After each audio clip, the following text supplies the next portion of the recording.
10 ఏళ్ళు ఈ రాష్ట్రాన్ని పాలించినటువంటి కొందరు ఏం చేస్తున్నాడు ఈ రాష్ట్ర ముఖ్యమంత్రి? ఆదిలాబాద్ ఎమ్మెల్యే పదే పదే పోయి కలుస్తాడు. ఈ రాష్ట్ర ముఖ్యమంత్రి గారికి ఈ ఎమ్మెల్యేకి ఏమైనా లారుచి ఉన్నదని అన్నాడు. నేను 10 ఏళ్ళు ఈ రాష్ట్రాన్ని పాలించినటువంటి సన్నాసులకు చెప్పదలుచుకున్నా.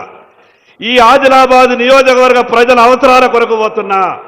ఈ ఆదిలాబాద్కు గొప్ప మనసుతో సహాయం చేయాలనే ఆలోచన ఉన్నటువంటి రాష్ట్ర ముఖ్యమంత్రి గారికి కలవడానికి వెళ్తున్నా.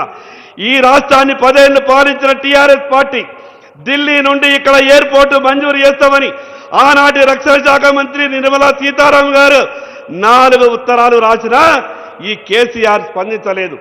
ఈరోజు గొప్ప మనసుతో ఆదిలాబాద్కు ఎయిర్పోర్టు ఒక మాట చెప్పగానే ముందుకొచ్చినటువంటి ముఖ్యమంత్రి గారికి గౌరవప్రదంగా అనేక సందర్భాల్లో కలిసే ప్రయత్నం చేస్తా ఉన్నాను.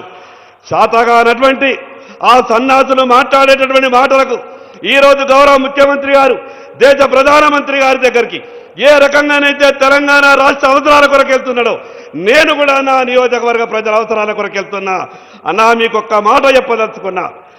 సరిగ్గా 13 ఏళ్ల క్రితం ఆదిలాబాద్లో పాయల్ శంకర్ని ఎమ్మెల్యేగా గెలిపించండి మీరు ఆ రోజు నా కొరకు మాట్లాడినటువంటి మాటని ఈరోజు నేను గెలిచినన్నా నా ఆదిలాబాద్ నియోజకవర్గ ప్రజలను అభివృద్ధి చేసి గెలిపించాల్సిందిగా మీకు సవినయంగా మనవి చేస్తా ఉన్నాను.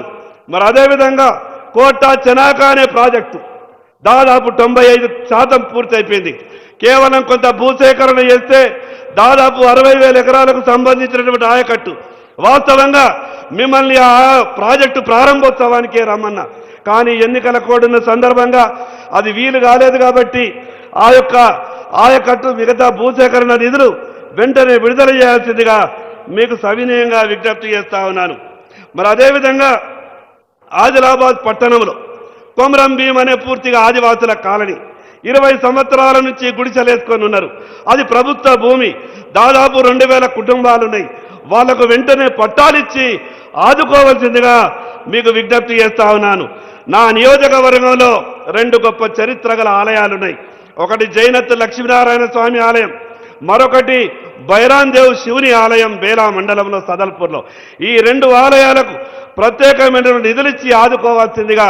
మరి అదేవిధంగా రైతులు పడుతున్నటువంటి సమస్య, కేంద్ర ప్రభుత్వం ఇచ్చినటువంటి 25% కోటాని పూర్తి చెందిన సోయాబీన్ కొనుగోలు ఆపేసారు. దయచేసి మీరు ఢిల్లీ పెద్దలతో మాట్లాడి రాష్ట్ర ప్రభుత్వ వాటా కూడా పెంచుకొని సోయాబీన్ని కొనుగోలు చేయాలని, అదేవిధంగా రంగు మారినటువంటి